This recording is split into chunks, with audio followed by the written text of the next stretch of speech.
What is up, my novice nation? It is I, NintendoNovice, and religious trauma is real, and I've experienced it. And in this, I'm going to be playing Kid Icarus, using the symbol of this goody two-shoes angel, fighting off all these demons to do what he believes is morally just and right. Now, I gotta warn you guys, I'm going to have videos where I talk about something a little bit more upbeat or inspirational, and then I'm going to have a little bit more real talk videos, and then there's going to be videos where the subject matter is just very heavy and difficult to talk about, and this is going to be one of those videos. It's difficult for me to talk about. I'm sure it's difficult for people to hear, but I'm sure it's also something that a lot of people could relate to, which is exactly why I'm talking about it. Now, what do I mean when I say religious trauma?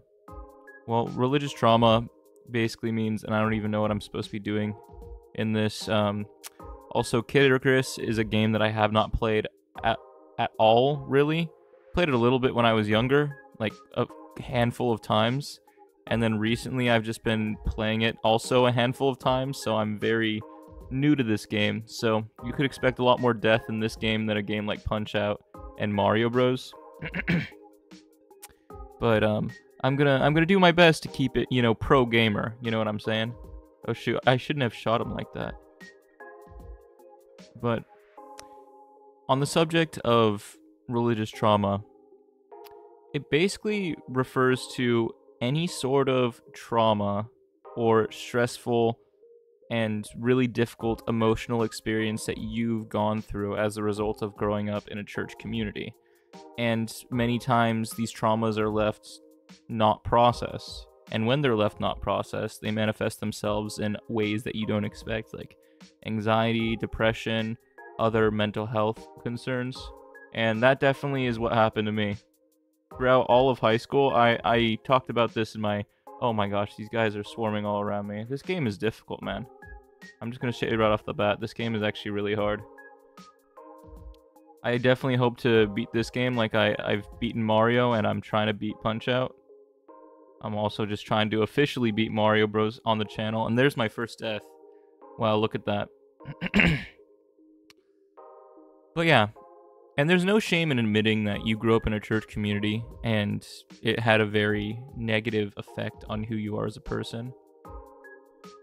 And I also do want to put a disclaimer at the beginning of this video that the church community that I grew up in, this is not bashing them. I very much appreciated my experience within the church. I'm not going to say what church I grew up in, because I just kind of want to leave that more up to the imagination and talk more about just general, nuanced religious experiences. But I was very taken care of, potentially even too taken care of by my church community growing up, because, I grew up in the system. I went to all the private academies with my church. I haven't taken any damage yet, which is really good. And also, so all my experiences were basic, and my ways and outlook on life were very heavily shaped by my experience within this church. I had little to no friends or people that I knew outside of my church and my church community, and that had an extremely huge influence on shaping who I am as a person. Whether for good or for bad, or what's like with most things in life, a little bit of both. So, in me growing up in the church, there's obviously, I grew up in a stricter church. I don't know, there's like churches nowadays that kind of have more they're more loose and just kind of like, Jesus loves you, and we go to church, we love each other. That's the end deal. And then there's other churches that are literally like, you gotta perform, you gotta do all these things, you gotta have to be this perfect person, or else God's gonna hate you and God's gonna destroy you, you're gonna go to hell and all this stuff. And it's just like, oh, I'm gonna cry now. The church community that I grew up in was kind of in the middle, where there were definitely certain parts of that church community that were just like, no, dude, you gotta step up to the plate, and you gotta, like, walk the walk of loving Jesus. My church is very famous in saying that, we're saved by grace, through the grace of Jesus, but through faith. But then also using the phrase, oh, what the heck is that? I can't move. Okay, that was weird. This Green Reaper showed up, and then it just pause and then teleported me out of there. Yeah, there's a lot of stuff in this game I don't know just yet. Where do I jump here? Oh my gosh, I actually don't know where to jump from here. There's no way of getting up there. Oh wait, I'm so dumb. Of course there's a way of getting up there. You just gotta make that jump right there. What was I talking about? I was talking about... Oh yeah. My church was very famous in saying that, you know, we're saved by grace through faith, which is exactly what a lot of Protestant Christianity is very much based on. But they would also say, but faith without works is dead, right? That was a big phrase in the church that I grew up in. So it's just like, oh, how do I know if I'm really saved if I'm not walking the walk, if I'm not talking the talk? I mean, I could say that, you know, Jesus cleansed my sins, and even though I've done bad things in my life or things that the Bible tells me is a no-no, that, like, oh yeah, that's great. You know, I'm saved. I'm not gonna actually die when I die. There's like a heaven to go to. But then there's this uncertainty of like, what do you mean faith without works is dead? Does that mean like, if I'm not actually doing good things, that I probably am gonna go to hell? Or just like, I'm gonna be tortured after I die or whatever? Like, there's this fear component in a lot of religious circles that's very hard to escape from. And I understand like this fear component is, you know, people use fear because fear is a very effective tool for controlling people.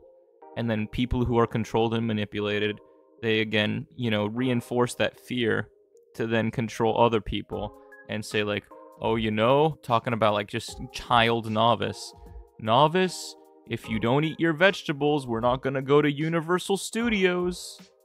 I'm like, no, I want to go to Universal Studios. I wanna ride the new Simpsons ride. Oh yeah, I was like a little kid when the Simpsons Land just came out. Universal Studios Hollywood. But that's besides the point. The point is that fear is a very effective tactic in controlling people. And religion is very very good at utilizing this tool. Just like, oh, what would Jesus do? Would Jesus want you to be putting your hand in the cookie jar now? I don't think so. Think a little bit more about this next time you do it. Oh, you're gonna go to hell, little Johnny. You're gonna go to hell because you stole this candy bar from the supermarket. And you know, Jesus doesn't want you to go to hell. Don't you love Jesus? You got it better. Oh man, I shouldn't have ran into the Grim Reaper. And like, I want you guys to understand that what I'm saying is that there's a lot of church communities that are amazing. They're just like, oh, we love you. You know, we understand that we all go through struggles and trauma, and like, we very much view Jesus and our process through Christianity, redemption, and all that stuff as a healing process that's supposed to be therapeutic.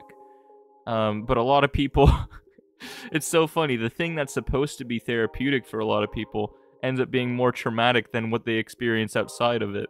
It's so funny how it gets tainted and twisted and all this stuff. And a lot of people, they get, for just talking about my experience again, they get caught up in these theologies again, like, you know, arguments about the Bible being 100% true, evolution is wrong, bad, immoral, and the earth is 6,000 years old, the earth is flat. You get a lot of these kind of people in the church, and it's just like, does that really matter? How is that going to help me navigate life? What does that really do for me as a person? Does that make me feel better about my life? Is that, I mean, and you know, it's cool, like, people are passionate about like what's true and questioning the authoritarian regime, and you know, whatever people like want to get interested in. But in terms of like actually being like a good church and supportive, loving community, what do these topics actually serve? And then people make it like this morality thing, like, oh, I don't think that the earth is flat, or I don't think that the earth is 6,000 years old. And it's just like, oh, you don't believe in the Bible, you don't believe in God, you're not going to heaven, little Billy. And I'm just like, no, bro. Like, people just, you want to use fear to just like control me, and I'm just like, I'm not about that life, bro. I understand that people use fear to control you, and that's a lot of the reason why you're doing it towards me. It's a projection of your own insecurities. And I've come to a lot of these conclusions by just growing up in the community, now experiencing life outside of the community and all of the difficulty that comes with that. Because I I manifest it too.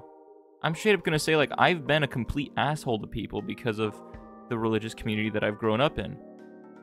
And I'm gonna straight up say, like, you know, I said a lot of stuff in high school where I took my religion very seriously, where it's just like, you know, there's a very classic phrase that a lot of Christians use towards gay people, where it's just like, hey, I love and I support you and I'm here for you and I care about you, but, you know, I'm gonna vote against your rights and I'm going to, I don't agree with your lifestyle, so I'm just gonna, like, do everything in my life to completely oppose basically who you are.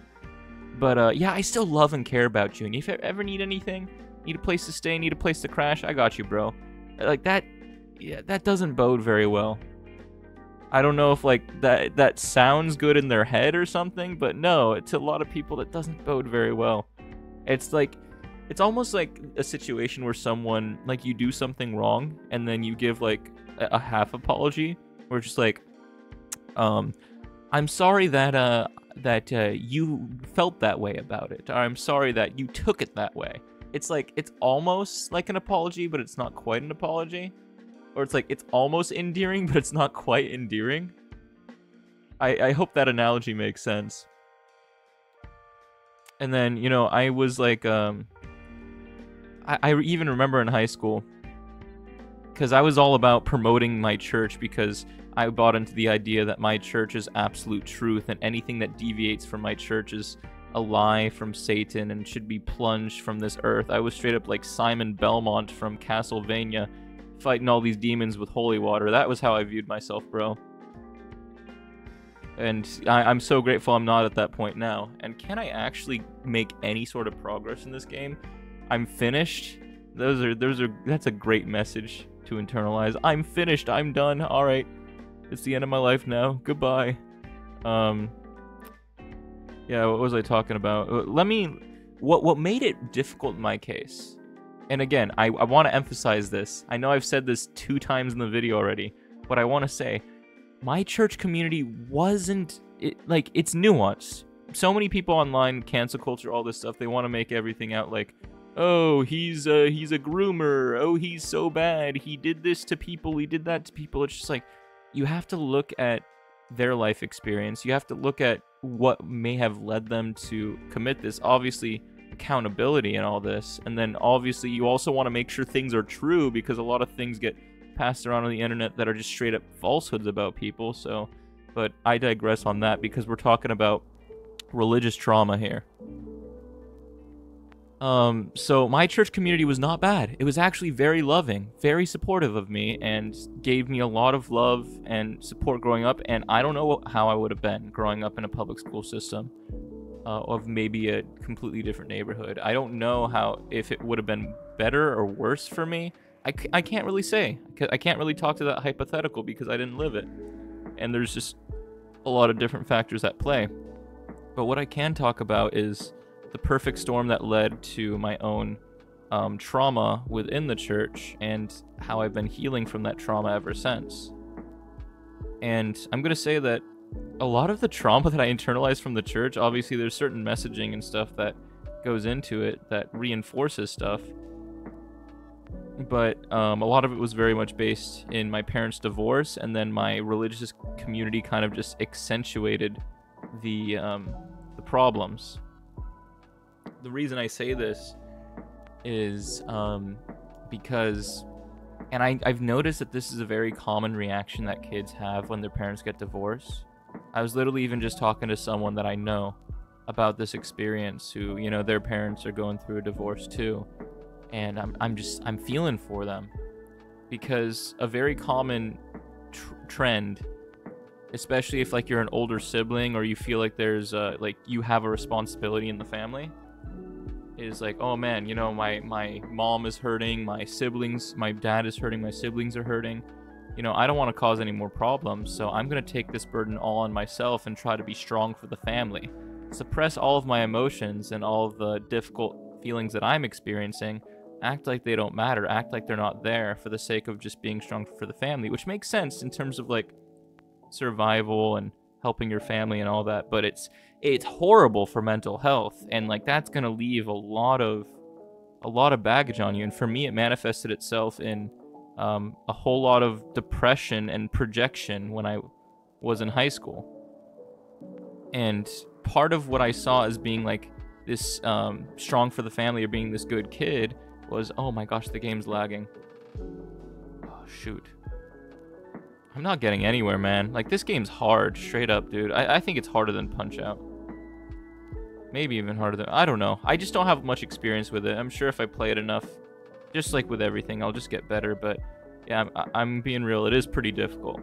Yeah, part of how I internalized it was like, oh, you know, if I'm going to be strong and I'm going to be good for my family and my family's like Christian and all this, I'm going to try to be the best Christian I could possibly be, improve myself, be the best me for my family, not like actually address anything inside of me and make true monumental like self-reflection. I mean, I'm a kid. I'm like barely I'm not even a teenager. I was like almost a teenager. I was like 10 or 11 when my parents got divorced, but that's how I emotionally experienced it, where I was just like, man, I got to start growing up. I got to start wearing the big boy pants, and I got to start, you know, reading the Bible. I got to start living like all these biblical truths in my life. And in doing that, I would talk to a lot of my classmates about disagreeing with their lifestyle decisions, being super preachy and overbearing with other people, and just saying like, oh, this is a sin. You should very much focus on the gravity of what you've done. I remember specifically, I think I was a sophomore in high school. I pulled this freshman aside because like she was an officer, like part of the governing body of her freshman class, and oh my gosh, this game. And so there was this other student that just joined the school, and I noticed that like a lot of her class didn't really spend much time with him or make an effort to get to know him or feel included in all that. And my big thing is like, oh, you know, Christians, they care about each other, everyone's part of the body of Christ, we're all equal in the eyes of God. I pull her aside and I just say to her, like, hey, because he ended up like leaving the school. He went to like a public school instead, because it's just like, oh, if I'm not experiencing love and acceptance at this private Christian academy, why would I even be here? Why would my parents be spending all this money? So he ended up leaving. And I pulled her aside and I just said to her like, oh, it's like your responsibility to make sure that this guy feels loved, and like you kind of failed at this. And I told her like, just try to be more like Jesus. I remember saying that to her, and she just gave me this look like, really, dude? Really? Like, you want to try to act like you know who I am, what it's like to be me, and you're going to try to make it out like, oh, it's my responsibility that this kid left the school. And yeah, I was like, that was a real dick move on my part, but in my head, I was just like, I put all this pressure on myself, and therefore I'm going to project this pressure onto everyone around me. Like, you need to be a good Christian. You need to be a good Christian. We all need to be good Christians. We all need to be the exact kind of people that Jesus would want us to be.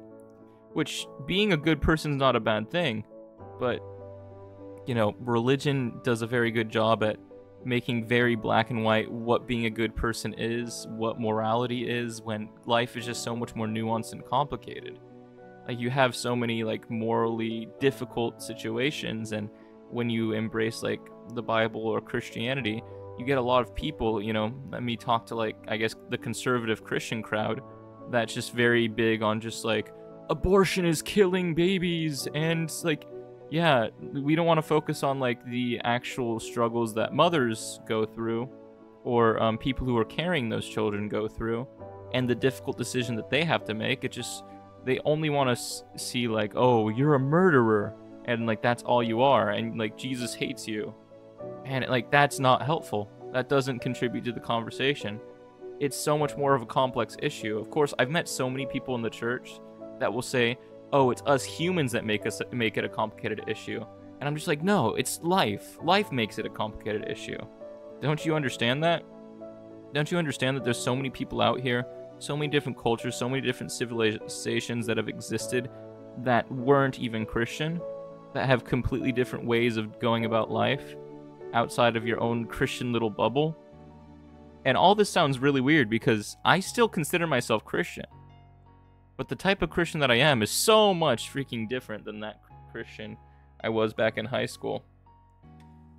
And that pressure I put on myself to like be this perfect Christian, like it like did a number on me. I would have like moments of me trying to be like this perfect shining light for Jesus in high school, and then I would go through like I felt like, you know, I sinned or I wasn't living up to the plate, and I would go through like various cycles of just depression, even worse, like ideation.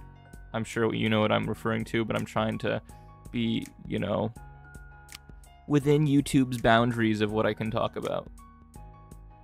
And like I would have like this switch where sometimes at school I'd be like super cheery and happy all the time, and then I would go from cheery and happy to super depressed and not wanting to talk to anyone and just like shutting everyone out because I was disappointing myself. And if I'm disappointing myself, like what's the point in even trying to put on a show for other people anymore?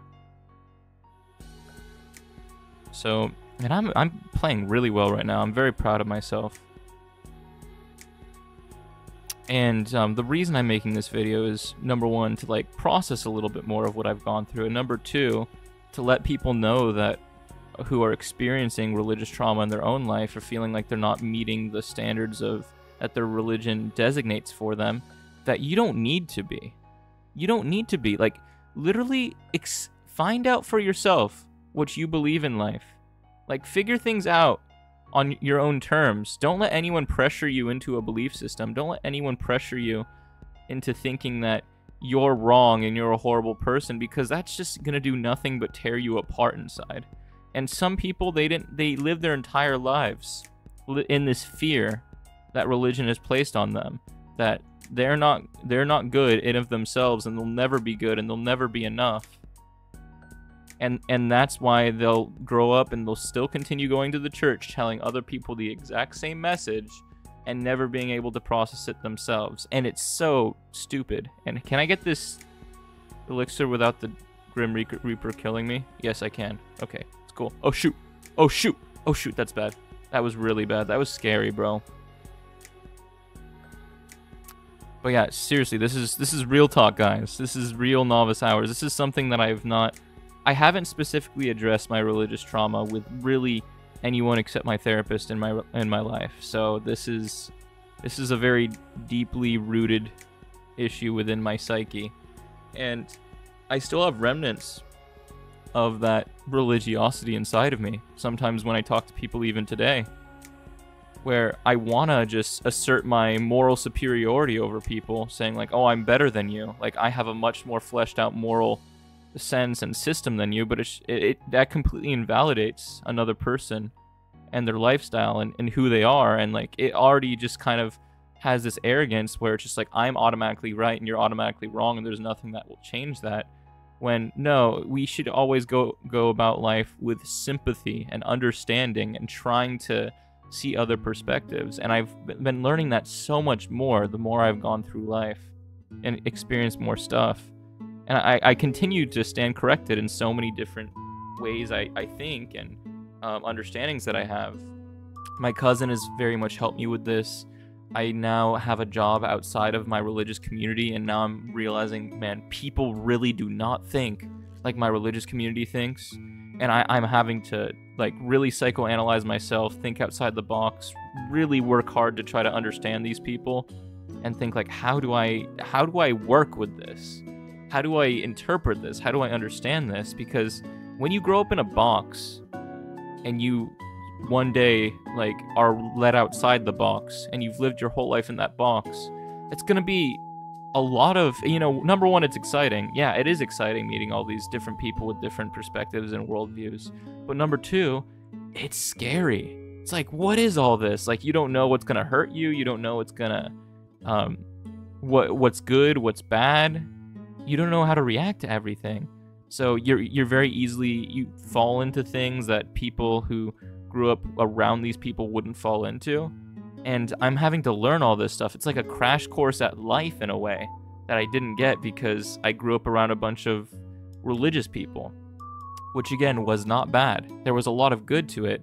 I have a very strong sense of values and what is right and what is wrong as a result of it. And I think that's very important for being your own person and going about life, because if you don't, you end up just not caring about people or things, and then that just leads to a very degraded society where everyone is looking out for themselves, no one cares about each other, and people don't think about the greater issues at hand.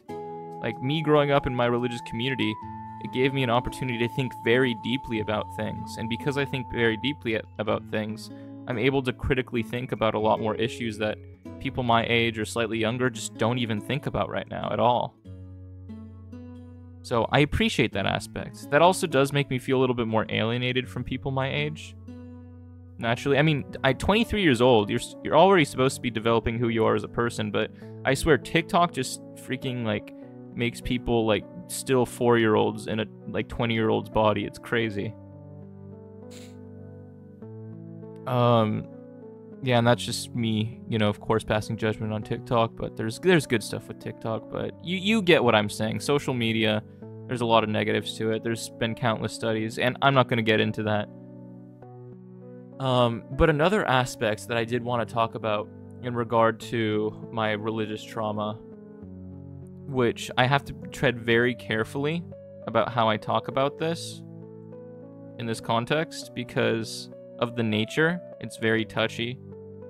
It's probably like the touchiest subject in all of society. It's about my sexuality, where there's a lot of, you know, I mentioned the instance of like gay people growing up in the church, experiencing a lot of prejudice and, you know, hate and all this. And I just want to say that society has done a great job of like acknowledging people who weren't previously acknowledged, and like giving them a platform to speak about their own experience. And that's also something that social media has done a great job of too, which is awesome. Otherwise, I probably wouldn't even have these more nuanced thoughts as I do now, which is really good that I have.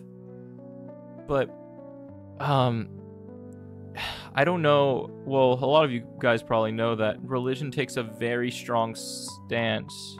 Oh my gosh. Well, I got to the second level, so that's nice. Does that mean I have to start from the very beginning, though? Oh no, I start from the second level now. That's kind of cool. But religion takes a very strong stance, or Christianity. I won't speak for all of religion, but I know a lot of other religious circles like very much police sexuality and sexual expression too. It's a very common trend in religion. And most people think it's just like, oh, you know, Christianity is just kind of like hateful towards, you know, gay people or transgender people and people who just that are basically not the norm, like people who aren't heterosexual, people who aren't cis. That's like those are the main ones that Christians bash. But believe it or not, Christianity can have an extremely damaging effect on just regular dudes with people with regular sexual, you know, normative interests. Me being a straight male, a cis straight male, still experienced, you know, trauma in regard to my sexual expression. And the reason for this is because a lot of Christianity is very focused on, like, you shall not have lustful thoughts towards anyone. And if you have lustful thoughts, you're just bad. And that's just how it is. And I don't know how much you guys know about this little thing called puberty, but when you have this message of, when you put a lot of pressure on yourself to be this perfect Christian person, in the midst of going through puberty, where your sexuality is like extremely questionable and you're experiencing all these hormones and things very strongly, oh, that hurts. That's really difficult. It's just like, oh, I can't think about a person sexually. You know, I have this sexual attraction that I now judge myself for. And I would say a lot of stuff like, oh, I don't want to focus on getting a girlfriend, or I don't want to be attracted to women because it just distracts me from my mission of serving God. And I would read verses in the Bible, like even the Apostle Paul would say that, oh, he wished that people would be celibate their entire life because they're a much more effective witness for God when they are celibate. Like women and your sexuality and relationships and all this stuff is just a distraction from serving God. So I felt constantly bad about my attraction towards people. And, you know, if I didn't have this, I probably would have dated more in high school. I probably would have been more into that stuff. But every time that I had any sort of like a little relationship type thing with a person, I just felt like complete shit. Like just judging myself, second guessing myself. And like that still bleeds into like a lot of shame that I experience today. Where when I'm attracted to someone or could see myself like asking them out, I judge myself so hard and I have so much shame in doing it. Like I shouldn't be doing this. I shouldn't be having these thoughts. And it still is with me, all this fear and all this shame and all these difficult emotions. And a study that I became more aware of recently, which shows just the damage that this type of mentality that Christianity does. And I want to also disclaim that not all of Christianity is like this. There are a lot of very supportive, loving Christian communities that are supportive of healthy sexuality and sexual expression. And this is just the way that I internalize my experience with my church. Not saying that my church is like this way, because I know there's a lot of people in my church that are definitely not this way and like are definitely for healthy sexual expression and dating and all this stuff. It was just the way that I internalized my experience with Christianity. So it was very much my personal experience, and there's statues there. I wonder if they do anything. But what I was saying is that, yeah, it very much stunted me sexually as a person, and even like romantically, where, you know, sometimes like I'll like be hanging out with a girl, like I'll have like a little thing going on with a girl, and I'll express my views about love and life and relationships and romance. And I've even gotten like this response where they just tell me that, oh, I think your ways of viewing life and relationships is very surface level. Like it's, yeah, well, no shit, it's surface level. It's because I haven't really experienced much. And I could, that's also another thing that speaks to a lot of people's experiences in society, and that doesn't just have to do with religion. Religion is just an aspect of it in my case. And I have a lot of like very strong ideas dictating and judging like how relationships should work. And again, it's not bad to have very traditional values and know what you want out of a relationship, but it's also important for you to explore and understand, like, is this you? Is this the way that you express yourself? Is this the way that you experience sexuality and romance? Or are these just the ideas that you were fed that you don't actually align yourself with? Like, those are deep, like, soul-searching things that as a person you very much have to come to terms with. And why did I leave that room without just getting rid of all of them? I just went in there to take damage, and that's it. Oh yeah, what was I saying? Ooh, okay, I died. That's fine. It's an interesting topic that I'm still exploring more myself, and I'm sure like I'll have videos where I talk more about different conclusions. Oh yes, the study that I wanted to talk about. And it's a huge irony because the church is all about Jesus Christ will save you from your sins. You will become a pure person, or like you'll grow in Christ and become better. You know that the highest consumers of paid dirty content on the internet are from people in more conservative Christian communities and states. They're just not open about it. It's a huge irony that the people who want to control sexuality and demonize this stuff so much are the people that are the highest consumers of it. It's a huge irony, and it really makes me think that a lot of conservative Christianity is just doing the whole sexuality thing wrong, and they're giving very wrong mixed messages to people. And it goes along the lines of this other psychological phenomenon that I've become more aware of. It's the idea that, yeah, if you make something taboo, that's just going to make people want to do it more. But even deeper than that, if you judge yourself for a behavior that you do, the more power that behavior is going to have over you. So it's like, if you say like, oh no, I ate an Oreo cookie, oh man, I'm gonna like get fat or whatever now, and I'm like, I feel so much shame, I shouldn't eat Oreo cookies are horrible for me. But then, like, that creates, like, this whole big complex in your head where you can't stop thinking about Oreo cookies, and Oreo cookies just become so much of who you are, because it's like you put so much emphasis over, I can't do this, and it's so bad, and now I want it more. And sooner or later, you're going to find yourself eating a lot more Oreo cookies than if you just said, hey, you know, I want to be healthier. Let me embrace a more healthier lifestyle. And, you know, it's not so much that I ate the Oreo cookie, but it's more the framework of my life.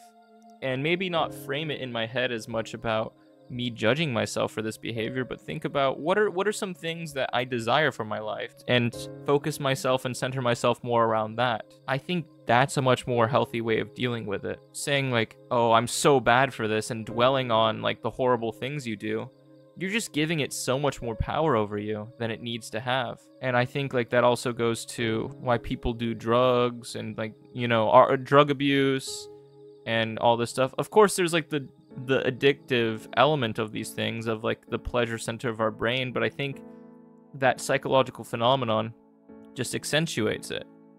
And I think like the whole study about the Bible Belts and Christians being the highest consumers of that stuff, like it goes to illustrate that point. It's a very complex and nuanced thing, and I'm not going to act like it's super clear cut and I'm just doing like a gotcha on conservative Christians, because I'm not. I'm just making an observation along with my own experience where, yes, I did have an issue with that myself, a huge issue. And some of that still affects me to this day. I've gotten better, and my relationship to that has gotten better, but the shame is still there, and the shame very much causes me to just continue in certain behaviors, which I'm still healing and I'm still recovering from. And I'm now trying to make very much more healthy decisions for my life, and better ways of coping and dealing with things dealing with my traumas and my pain. And I'm sure that's something that a lot of people on the internet and a lot of people in general can relate to. Because at the end of the day, like, what are you concerned about? Are you concerned about just like judging yourself and thinking of yourself as a horrible person? Or are you just concerned about living your best life? And if this thing in your life is inhibiting you from living your best life, yeah, that's an issue. But let's not focus on the problem. Let's focus on the solutions. Let's not focus on like stigmatizing it or making you out to be like a horrible person, because you're not a horrible person. Especially if you seek help for any sort of addiction, any sort of struggle that you go through. The worst thing that you could do is judge someone or alienate someone through something for something that they struggle with. That is the worst thing that you can do.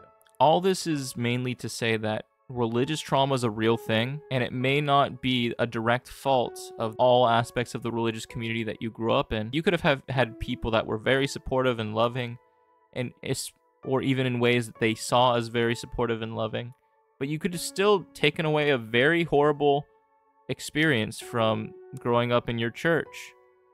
And you can, like, both can be true. You could have had an amazing experience and been treated very well by people, but a lot of the messaging and ways of living and phrasing and the messages that you were given could have also like been internalized in a very painful, negative way. And that's not wrong to admit, and that's not wrong to acknowledge. Another aspect of how I've internalized this religious trauma is through my video game consumption. I talk about consumption like it's like this, like I have to manage the amount of video games that I ingest into my system. No, like playing video games.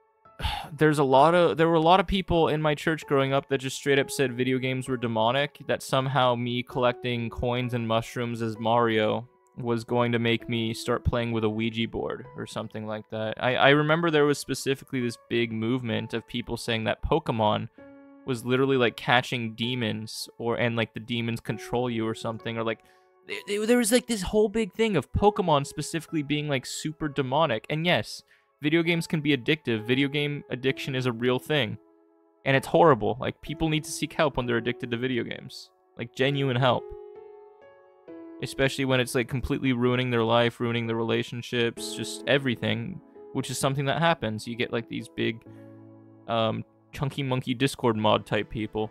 Not trying to stigmatize, but let's be real. If you spend all of your life playing video games and sitting in a chair, you're gonna gain weight, you're gonna lose muscle, and you're gonna be super depressed. That's just a lot of times what happens to a lot of people. I started my original NintendoNovice channel back when I was like a teenager, when I was like in junior high, and I loved it. It was my baby because Nintendo games meant so much to me growing up. I loved Nintendo, and I had a very special passion about these games, and it encompassed a lot of my childhood, a lot of my experiences relating with my family, a lot of great fun memories playing Smash Bros. And Mario Kart with family members.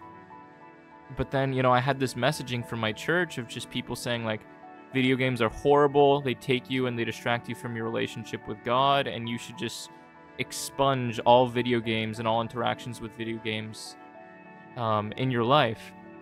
And there were moments where I did completely do that, where I tried to act like I didn't like Nintendo games, and I tried to just completely expel Nintendo games from my activities. And there was a moment where a specific influential person in my life, he knew about my YouTube channel, and he sat me down and talked to me saying, would God want you to be doing this? And he got me really heavily thinking, and I was still in my trauma of trying to be like this perfect good boy for my family at that time, where I took all my videos. My original NintendoNovice channel is still on YouTube. You could still find it by like scouring the web, like my icon and everything. But I deleted every single video from my channel. Not only that, I deleted it from my computer so I wouldn't be tempted to re-upload the videos. Like, I wiped it clean, and I committed myself, and I unsubscribed from a whole bunch of different gaming creators, including, like, Markiplier, Game Grumps, people that I actually really loved. And, I tried my best not to play video games or be influenced by video games anymore at that moment in my life. And it felt horrible. I felt so horrible about myself and my actions, because I know this is something that I really like and enjoy. But I was like, I felt like I needed to do this. Like, I needed to perform in this way.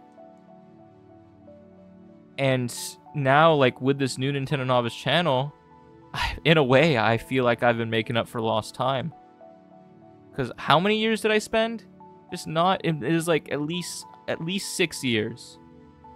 At least 6 years I spent away from what I wanted to do. And then I finally started doing it. And in a way, I didn't consider myself Christian when I started NintendoNovice. Like, the new channel NintendoNovice back in 2020. I was considering myself agnostic, and part of me was very much starting the channel in rebellion against the people in that church. And the people in my church, oh my gosh, I should have gotten the health before that happened.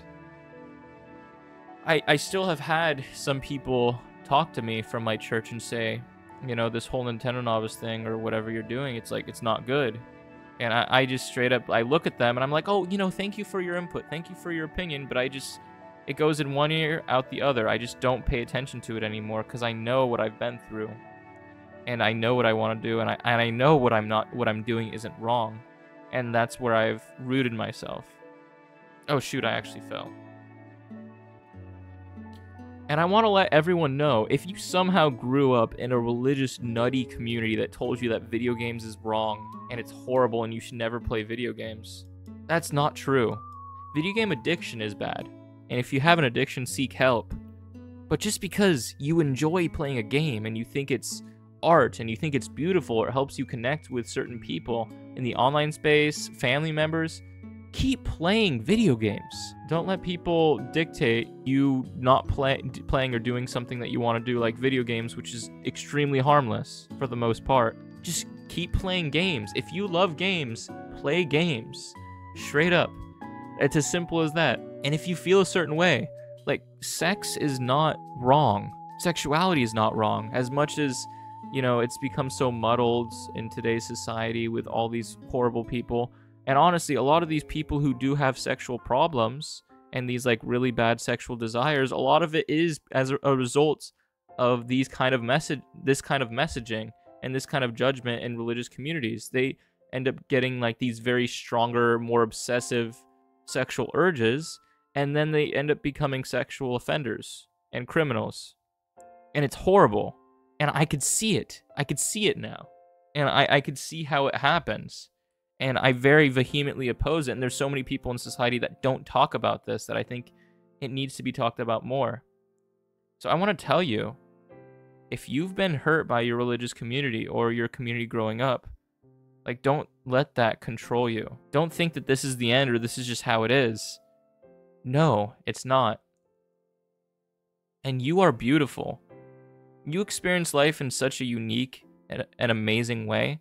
No one can take that away from you. And you continue to grow and experience and what you believe is right and wrong. Yes, have a level head. Be smart and actually look at objective data and analysis. Like, don't dismiss all that. But also, your experience is extremely valid too and valuable. And don't lose sight of that. Be honest about it. Have open, honest conversations with people. And come to reasonable conclusions about your life. And don't alienate other people or try to invalidate someone's feelings or experiences, because we're all in this together and we're all trying to figure it out. And we're all trying to come to these unique conclusions. I want to end this video by talking about a specific movie that I watched in college, and it was part of my curriculum. The movie was called Prayers for Bobby. It was talking about this person who had homosexual attraction, but he also grew up in a very conservative religious community. And it was a movie based on a true story of this guy, you know, having these feelings, like wanting to be in a relationship, have sexual experiences with other guys, but his religious community was just basically saying that's demonic, that's horrible, like you shouldn't have these feelings, or we're gonna pray the gay away, and this isn't who you are, this is just who the devil has caused you to become, like you're demon possessed, and all these horrible things and confusing things to hear. And you know what this guy ended up doing? He took his own life. He was a teenager and he took his own life because of his experience. I don't know if he was a teenager or a young adult, but he was young. He took his own life because he could not live in a world that didn't accept him for what he experienced and was receiving all of these horrible messages about something that he just experienced naturally as a person. And that is horrible. I think the biggest priority that we should focus on as humans is just, yeah, there's a lot of horrible things about life. There's a lot of pain and suffering out there, but can we just make this life better as much as possible for as many people as possible? Make it just a little bit easier. Make this world just a little bit more tolerable to live in. That's my objective, and that's what I'm always constantly trying to aspire to do. And just hearing that kind of a thing can happen, it makes my heart wither. But there's a lot of love and there's a lot of hope out there, and I want you guys to know to not lose hope, and that there is beauty in the world. And this online community, in this space, me and the community that I've aspired to set up, you are accepted and loved for who you are. And I'm going to continue to do my due diligence and inform myself and be educated as much as possible to continue to make this community that kind of a space for you. I want to say I really appreciate all of my patrons and YouTube members. You guys are awesome. We only got to the second level of Kid Icarus, but I'm sure I will get better as time goes on. Hope this message sat well with you, and I hope you appreciated it. And if you didn't, also let me know in the comments below. And as always, remember, when life gives you coins, make one-ups.